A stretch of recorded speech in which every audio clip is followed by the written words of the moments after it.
Everyone thinks Paul Atreides becomes powerful in Dune, that he rises, that he wins, that he takes control of the universe. But the truth is much darker, because Paul doesn't become the ruler of the system, he becomes the thing that traps it. The moment Paul sees the future clearly, freedom stops existing for him, not because someone takes it away, but because knowledge replaces possibility. Every path he sees has already been lived in his mind, every mistake has already been paid for, every choice already weighed against catastrophe. Power doesn't expand his options. It crushes them into a narrow corridor where every step is forced. Paul is no longer allowed to be wrong, and that is the first wall of the prison closing around him. The universe begins to rely on his vision, on his certainty, on his ability to prevent worse outcomes, and dependence is the strongest form of confinement. The more people believe Paul is necessary, the less space exists for him to act like a human being. He cannot hesitate, he cannot experiment, he cannot walk away, because millions of lives are now balanced on his continued presence. This is the cruel paradox at the heart of Dune.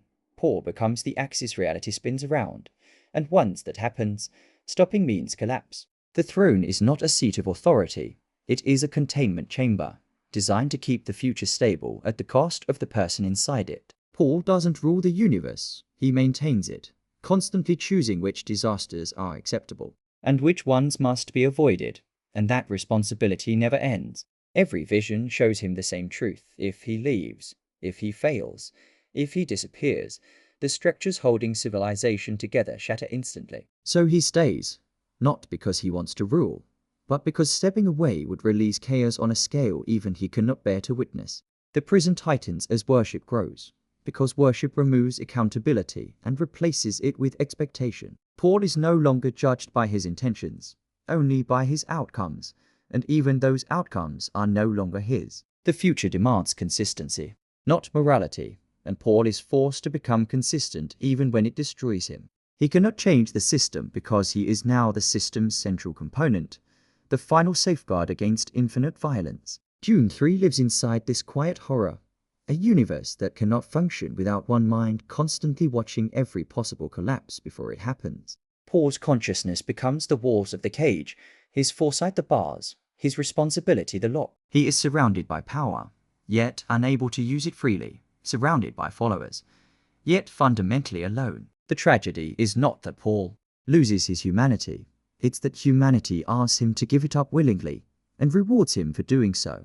He becomes a prison not only for himself, but for everyone else, because as long as the future runs through him, no one is allowed to choose differently. Dune 3 doesn't ask whether Paul deserves this fate, it asks whether a civilization that requires a living prison to survive has already decided that freedom is too dangerous to exist. And the most unsettling part is that Paul knows all of this, sees it coming, understands the cost, and still walks forward, because every future where he refuses leads to something even worse, leaving one final question hanging in the silence. If the only way to keep the universe stable is to trap a human being inside destiny itself, how long can that prison hold before it breaks, and what happens when it finally does? What makes Paul's prison truly inescapable is that it doesn't exist in space, it exists in time. He is not confined by rules or enemies, but by futures that refuse to disappear. Every attempt to loosen his grip only strengthens the system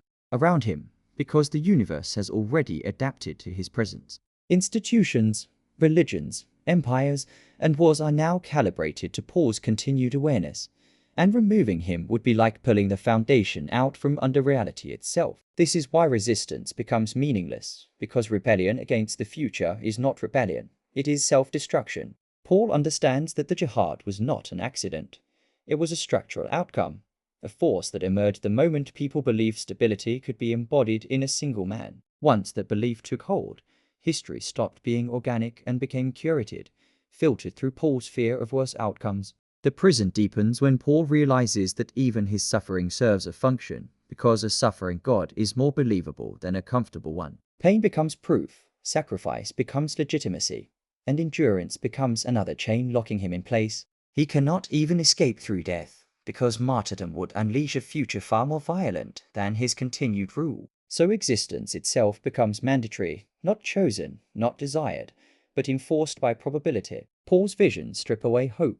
in the traditional sense, because hope implies uncertainty, and uncertainty is the one thing he can no longer allow. The universe does not want him to dream, it wants him to calculate. Love becomes dangerous, because attachment creates variables, and variables threaten the fragile balance he is holding together. Even silence becomes a responsibility, because every pause allows chaos to creep closer.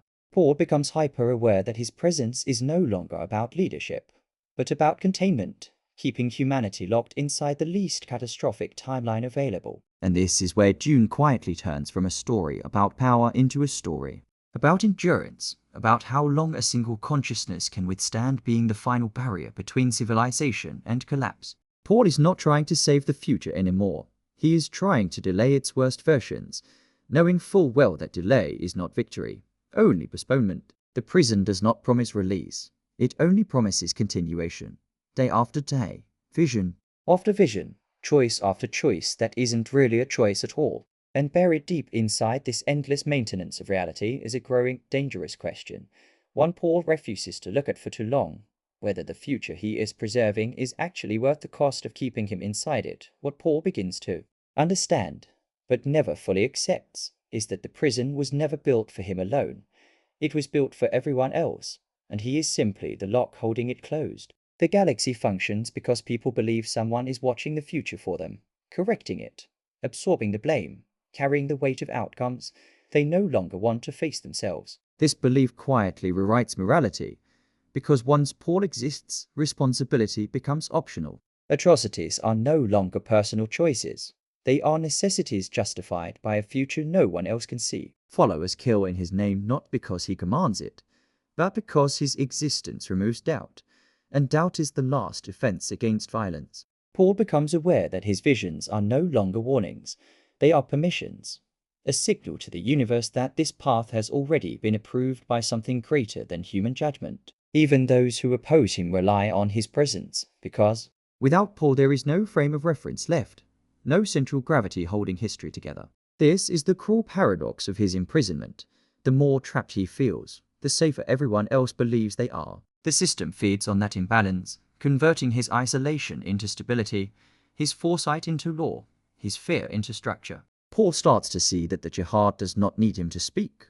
It only needs him to remain, because as long as the God exists, the myth sustains itself automatically. And the most terrifying realization creeping into his mind is that the universe has stopped asking what Paul wants, because it no longer considers him a person, only a function that cannot be allowed to fail. And this is the point where Paul Atreides finally understands what his prison truly is. It is not the throne, not the religion, not even the endless war carried out in his name. It is the realization that the universe no longer allows him to be wrong. A god cannot hesitate, a symbol cannot collapse, and a future that depends on one mind cannot tolerate uncertainty. Paul remains because leaving would shatter the illusion that someone is in control, and that illusion has become the last thing holding civilization together. The Jihad continues not because Paul wants it to, but because stopping it would force humanity to confront its own choices, and that is the one burden it refuses to carry. So Paul endures, calculating disasters, selecting acceptable suffering, maintaining a reality that survives only by never questioning itself. And the final horror of Dune is not that Paul becomes a tyrant, but that he becomes infrastructure, invisible, necessary, and impossible to remove without collapse. Dune 3 does not ask whether Paul can escape his prison. It asks whether the universe would survive if he did. And that question hangs unresolved, because once a civilization builds its future around a god, the only way out is to admit it never needed one in the first place, and that might be the one future no one is willing to face.